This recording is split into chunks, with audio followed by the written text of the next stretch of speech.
For as long as No Man's Sky has been around, one of the major topics of discussion for both former players and for those who never dared touch it was if this game is finally worth playing. It is now 2019, 3 years after its controversial launch, and in all of this time No Man's Sky has gone through one of the biggest turnarounds we've witnessed in recent gaming history. As someone who has been a fan and an active player since day one, with my fair share of breaks every now and then, I have experienced pretty much the whole 9 yards, so to speak, of what No Man's Sky had to offer.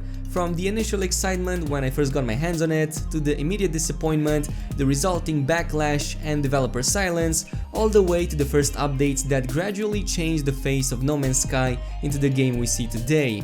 And if you think the best has already passed, you might want to reconsider, as the biggest update has yet to drop, and in fact it might very well be just a few weeks away.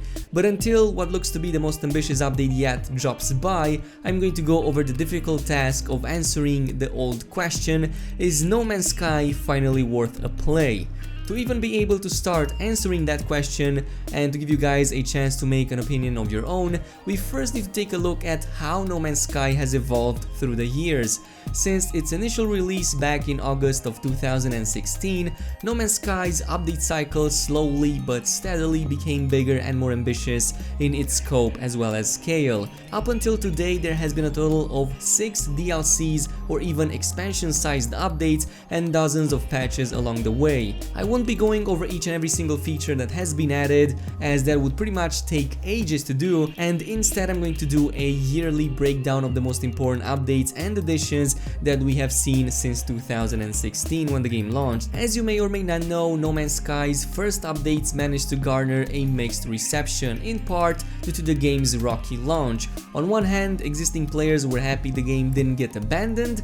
On the other hand, many still felt the burn after paying for a product that overpromised and underdelivered. But that didn't stop the small team over at Hello Games, and in late 2016, just a few months after its rocky launch, the game saw its first major content update, which came in the form of the Foundation update. The name is and was as iconic as the precedent it set, as in creating a foundation for what was to come, as Sean Murray himself even mentioned at the time.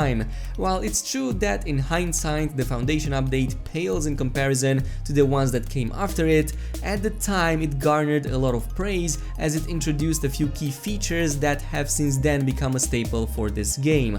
This was the first time when base building was introduced, which, outside of the few restrictions it had, worked pretty much in the same way as it does in the present time. As in, pick a planet, settle down, start building any structure imaginable to shelter yourself from the harsh environments and creatures.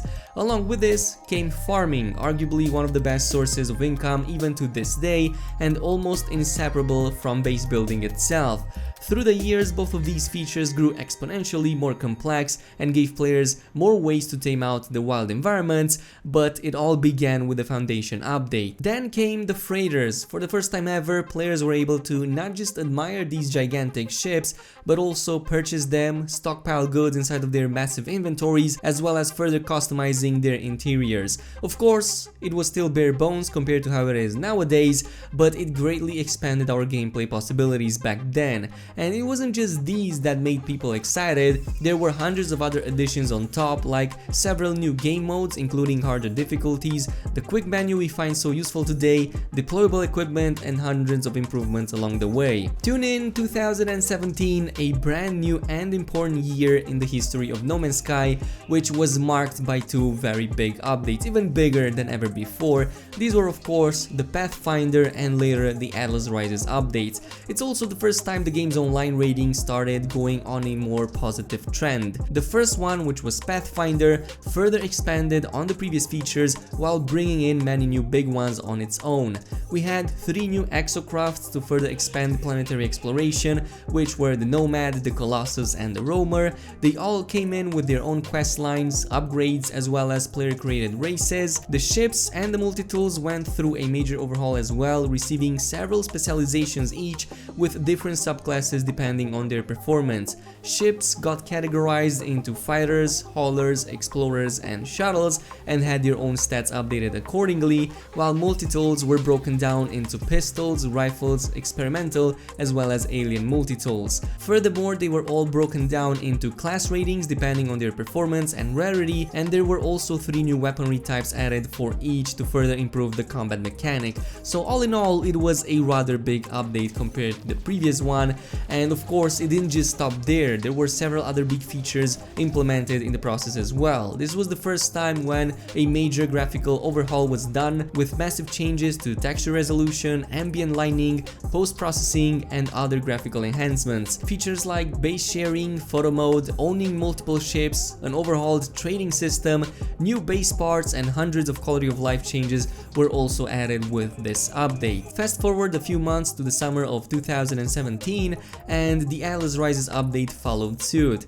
It was by far the biggest update until then, and among its biggest features were a brand new 30-hour long story following the Waking Titan ARG that took place months leading to that update, new Radiant mission systems that spawned randomly generated missions as well as rewards, the biome diversity, which was a major point of complaint even back then, was drastically increased with the introduction of new exotic planets, and in fact, because of the high number of new biomes and combinations, the entire universe went through a full reset or regeneration for the first time ever. Portals, one of the main features teased in the old trailers, finally made their way back into the game, giving players the ability for the first time ever to travel to any part of the galaxy in No Man's Sky. To go along with it, Hello Games have also implemented a new and rather rudimentary form of multiplayer, which came in the form of the joint exploration and player orbs we had back then. There were hundreds of other changes on top as well, including the new terrain editor tool,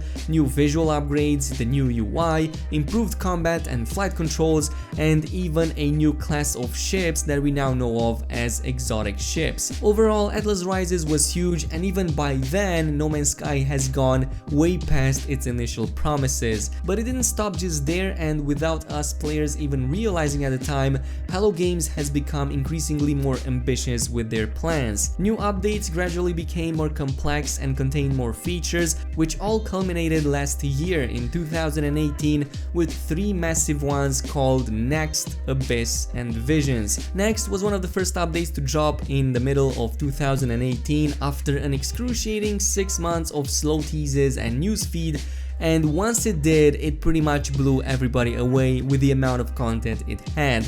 Despite being internally called patch 1.5, many consider the next update to be a full-blown expansion or even a No Man's Sky 2.0, as it simply overhauled or fully upgraded most, if not all of the system the game already had at that point. With Next, Hello Games was able to bring many RPG elements we see today, like a full character creation and customizer, a third-person camera for both on foot as well as ship combat, and keep in mind that was to a game that up until that point pretty much played exclusively in first-person mode and our avatars weren't even rendered. The game's graphic style, planetary generation, and biomes were also drastically upgraded, which brought probably the biggest departure from the game's original look. Multiplayer was also hugely upgraded, which meant not only you could join in and form parties with your friends or with strangers, but also see their avatars in real time, their ships, freighters, and even be able to trade with them. Base building has been expanded to allow multiple bases from multiple people to be built in the same system. Former restrictions to placement were also removed, and the limit and the number of modular parts were also significantly increased. Similarly, the freighter system was fully expanded to now give the possibility of assembling and upgrading an entire fleet of frigates, sending them into missions, and even landing on them.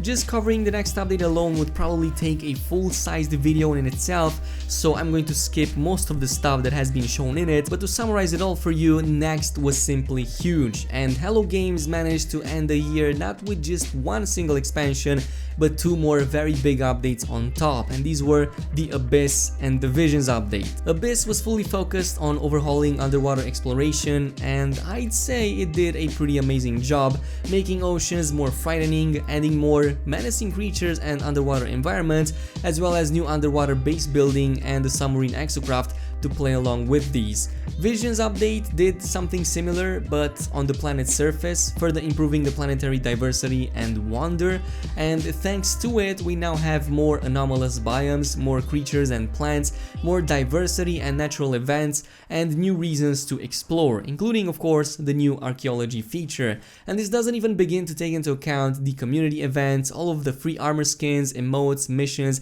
and other stuff that has been done along the way. Now if you got up until this point, you're probably now thinking that No Man's Sky is getting closer and closer to the end of its update cycle. And while that might be very well true, it's most probably going to do that, but not before going out with a bang. 2019 is going to bring the game's most ambitious update yet, much bigger in scale and scope than ever before, even compared to the next update. We already saw the first steps towards that with the newly added graphics update to the Vulkan API. This new update is going to be called Beyond, and it's most likely going to make the game a huge presence once more this year. On one hand, because it looks like it's going to transform No Man's Sky into something very close to an MMORPG, and on the other hand because it's getting a full VR support, which will likely make No Man's Sky the biggest VR presence to date. Mind you, all of this before the big announcement that should drop any day now. I think that if you ever touched No Man's Sky before or stopped playing a long time ago, this is probably the perfect time for you to get back in it. The amount of content it has is simply overwhelming, and you'll likely spend dozens if not even hundreds of hours in it. The game's constant updates and support will mean there's always something new for you to look forward to, and with the biggest update yet just around the corner, starting now will be the perfect time for you to learn the basics or get back on track from where you left. It also helps that the game is constantly on sale around the $20 to $30 mark. So for example, if you want to get a game around the $25 mark, I'm going to leave a link down below you can follow. I will give a disclaimer that that is an affiliate link, so you will be supporting this channel in the process as well, but for those who haven't touched the game or never played it before, this is probably going to be the best price you can find it at. With that being said and done, that is all for now. Of course, if you enjoyed this video, as always, make sure to leave a like and subscribe to the channel, and I will see you guys next time.